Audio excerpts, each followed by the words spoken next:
Hello. Okay, David Canepa here from the mixed reality team at Microsoft. Okay, so in the previous video, we talked about what Autopilot is and why we might consider using it.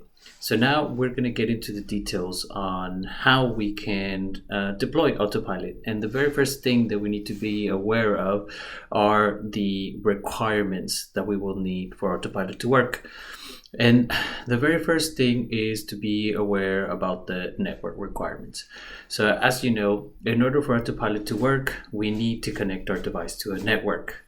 So if you're going to be sending your device to a company which security restrictions and policies are very, very strict, then I would recommend double checking with them that that when the user is going to connect to the network, that network has and that the device can have access to these ports, because otherwise it will not work.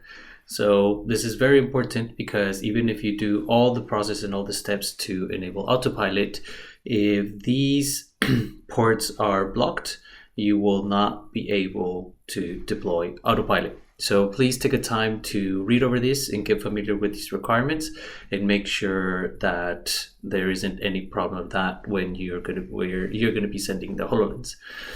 Then for licensing requirements, it's also really important to state that in order for Autopilot to work, it will need at least one of the licenses that are mentioned here. Again, otherwise it will not work if these licenses are not there when it's trying to get enrolled into Azure Active Directory and Intune. So please also spend some time getting familiar with this and making sure that the users you're going to be sending this, or the company you're going to be sending your device to, has these licenses in place.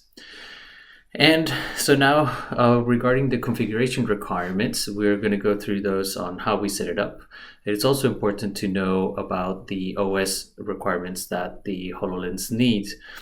And we would recommend for you to deploy it on the latest build, which is the 20H2 build as stated here, because this is the this is the version that will enable Autopilot to be deployed over Wi-Fi, and for you to use configuration policies such as tenant lockdown, which can be crucial for some of your clients. Now, if you're using HoloLens 1 or a previous version of the OS system, like version 2004, you could still use Autopilot, but it would only work through an Ethernet connection. So if you're in that case, please just get familiar with this. And that's pretty much how then you would be deploying Autopilot. Yep.